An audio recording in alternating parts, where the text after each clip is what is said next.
গণমাধ্যমের সামনেই যুক্তরাষ্ট্রের প্রেসিডেন্ট ডোনাল্ড ট্রাম্প ও ইউক্রেনের প্রেসিডেন্ট ভলোদিমির জেলেনস্কির নজিরবিহীন বাকবিতণ্ডার ঘটনাটি ঘিরে চলছে নানান আলোচনা সমালোচনা।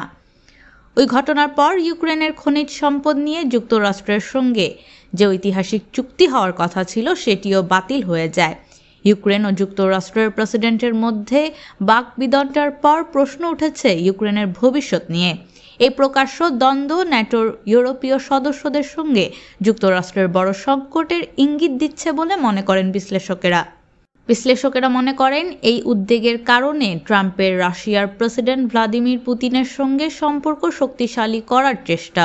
যদিও ওই ঘটনার পর মার্কিন প্রেসিডেন্ট ট্রাম্প তার এক্স অ্যাকাউন্টে লিখেছেন, যখন জেলেনস্কি শান্তির জন্য প্রস্তুত হবেন তখনই তিনি ফিরে আসতে পারেন। ডোনাল্ড ট্রাম্প ও ভলোদিমির জেলেনস্কির সম্পর্ক আগের থেকেই খুব ভালো ছিল না। শুক্রবার ওভাল অফিসে উভয় নেতার মধ্যে তীব্র তর্ক-বিতর্ক হওয়ার পর পরিস্থিতি আরও উত্তপ্ত হয়েছে। মার্কিন প্রেসিডেন্ট ট্রাম্প আগেই ইউক্রেনের প্রেসিডেন্ট জেলেনস্কিকে একজন স্বৈরশাসক হিসেবে আখ্যা দিয়েছেন। তিনি বলেছিলেন, একটি মিথ্যার ওপর রাশিয়ার সঙ্গে যুদ্ধ শুরু করেছে ইউক্রেন। অন্যদিকে 2022 সালের ফেব্রুয়ারিতে রাশিয়ার হামলার পর যুদ্ধ সহায়তা হিসেবে ইউক্রেনকে যুক্তরাষ্ট্রের লাখো কোটি ডলারের সহায়তা পাঠানোর ঘোর বিরোধ করেছিলেন ডোনাল্ড ট্রাম্প এ নিয়ে শুরু থেকেই সরব ছিলেন এবং প্রতিশ্রুতি দিয়েছিলেন ক্ষমতায় গেলে দ্রুত এই যুদ্ধের অবসান ঘটাবেন। যদিও কিভাবে যুদ্ধের অবসান ঘটাবেন তা নিয়ে তখন ট্রাম্প বিস্তারিত কিছু জানাননি। গত 20 জানুয়ারি যুক্তরাষ্ট্রের প্রেসিডেন্ট হিসেবে শপথ নেওয়ার পর 12 ফেব্রুয়ারি তিনি রাশিয়ার প্রেসিডেন্ট ভ্লাদিমির পুতিনের সঙ্গে কথা বলেন। তখন থেকেই ধারণা করা যাচ্ছিল ইউক্রেনকে বাদ দিয়েই তিনি শান্তি আলোচনা শুরু করতে চলেছেন।